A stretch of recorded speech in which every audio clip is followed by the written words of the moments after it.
This is ATL Day Ones, part of Locked On Sports Atlanta. And it starts now.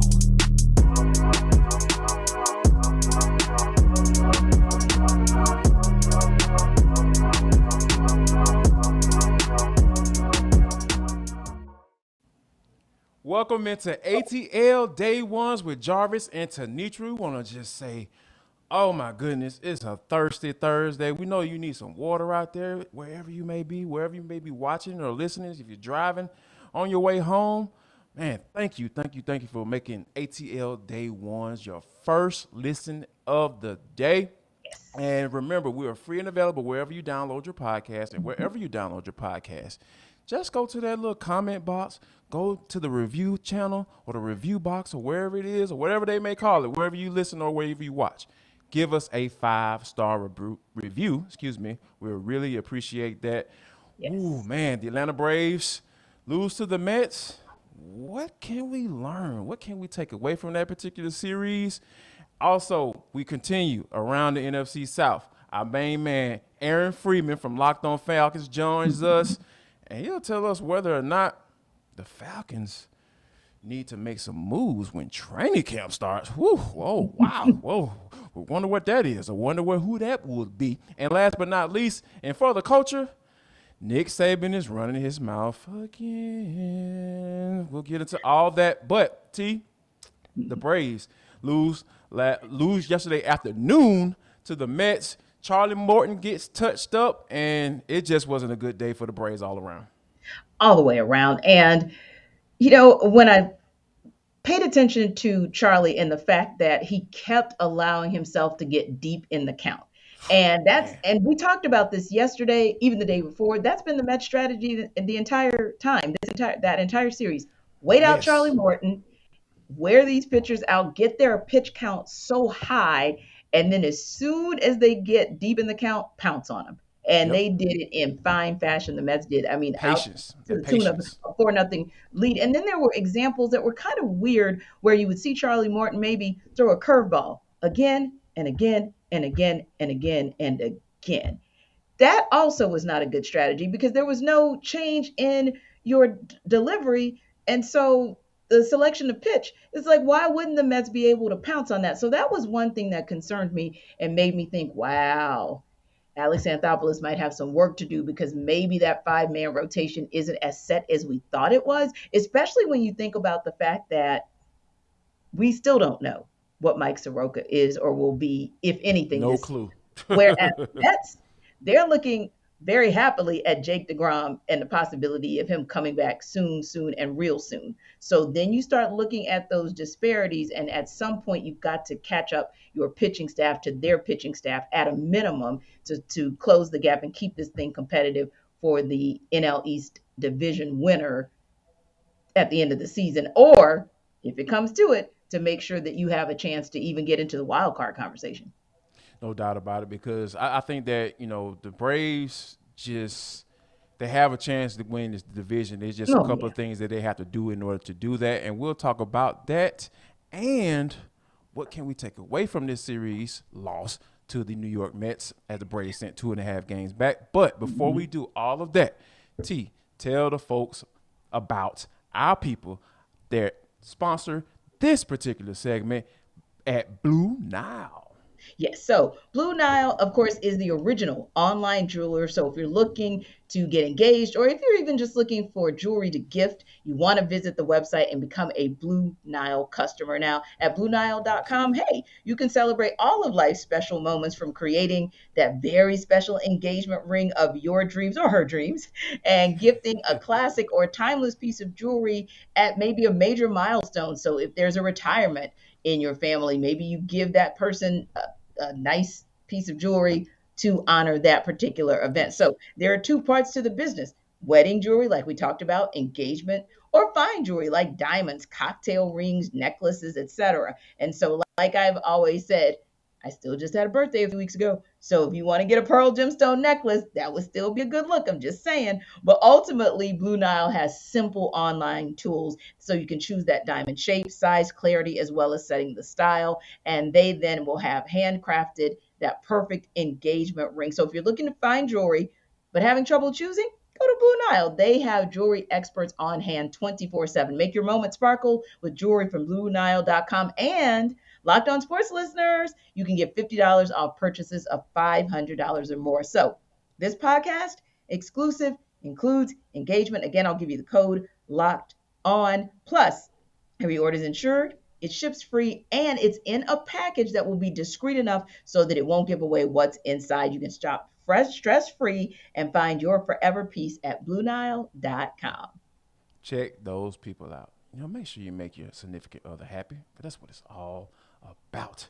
Take this from a man who's been married almost 10 years. God, I feel old. All right, now, T, as far as the takeaways from the Mets series, I think one of the things that we have to do now, and I know we talked about on this show as far as not really taking the Mets seriously. The Mets are going to Met. The Mets are good. They're good, and I think it starts with their pitching staff, and it starts off with my guy. I really like him. He plays for the enemy, but I like him. I really like him a lot, and that's Max Scherzer. Absolutely. I think Bassett showed some good things yesterday too as well, and they just made Braves hitter just look like they weren't just capable. So I think right now, we have to take the Mets seriously now. The Mets are the real deal, and I think that they aren't going to Met, and the Braves are in the fight to try to get in this win in the division. Yeah, and the Braves, hey, it's a power hitting team, right? And so they kind of rest primarily on home runs. Right. But if you're going to rest on that, you still have to get players on base. You got to get batters on base. Solo shots are not going to cut it. So that's something I want to see as well. The Braves get back to making that effort to see what that pitch is when it's coming. We talked about this. It's exciting. Don't get me wrong. To see Matt Olson finally get home runs, back-to-back games, he got home runs in, because you also need more than doubles.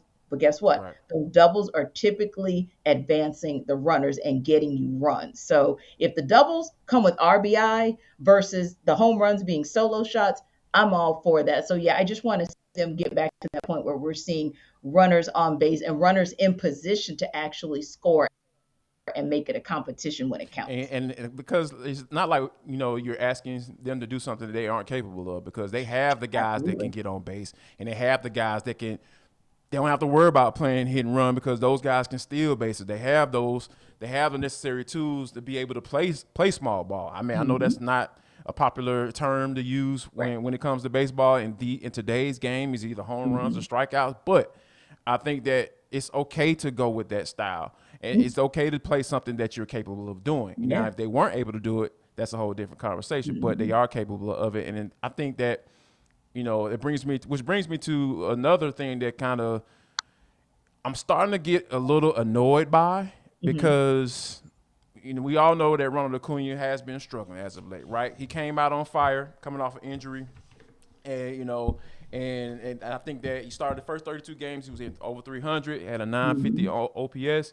Now, in the past 23 games, though, he's only hitting 221 with a 614 OPS. Now, I think that people's expectations for Acuna have been very high. Yes. And I thought that, and naturally so, because he wasn't around for the World Series run, and I think that people are making a lot of assumptions that he was just going to go back to normal coming off an injury. And I think that people have to practice a little bit of patience. I talk about Braves being patient at the plate.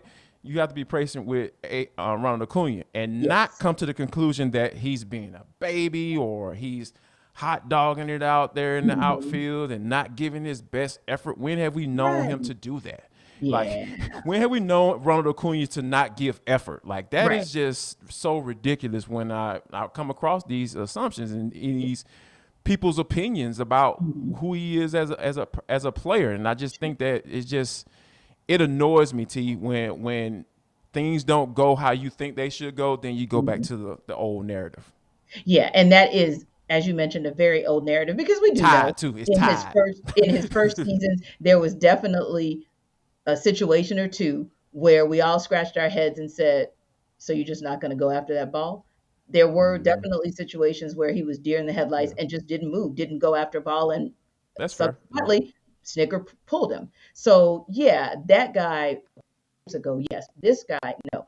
his body and his mind and everything that's going to make him the superstar that we know he is, it takes time for that to come back. Some people can hit the ground running and they can be their old selves, and others, maybe it takes a little bit of time. So I think the same. We need to be patient with him, just like we would be patient with any other superstar, unless you're in a situation like Atlanta United that just couldn't be patient anymore, because as they are moving Yes. into this season and still down at the bottom of the Eastern Conference, they have to start making moves quickly, have to get results, which they finally did get a result last night, 2-1. And Gonzalo Pineda, got to give him credit for having a lot of moxie to, number one, change the shape of Atlanta United with and change the starting 11, because he put Ronaldo Cisneros in as striker versus Josef Martinez starting. And hey, that can be controversial, especially because many of us were waiting to see, okay, Joseph, show and prove. You talked a lot in that locker room on Saturday. Let's see what you got. But it turned out that it worked. Ronaldo Cisneros got the brace in the first half. They win by 2-1. We move on now. It'll be interesting to see what they do on Sunday when they play Orlando City FC. But sometimes you got to just do a little something with your lineup, like we've seen Snit do over and over, to get a different result. No doubt about it. And when you talk about making change, and that's what Martinez and Pineda talked about, making change, it's interesting to see that play out Yeah. in the following match. And Josef Martinez really not be the main focus of that particular game plan. And it actually worked. So, yeah, this is something we're definitely going to have to keep an eye on. And we hope you keep an eye on us as we move on to our next segment. Our next seg is because we're talking to my main man, Aaron Freeman, part of Locked On Falcons. We'll discuss with him, is Terry Fontenot done making moves in this offseason? We'll discuss all that next right here on Locked On Sports Atlanta. This is ATL Day Ones with Jarvis and T.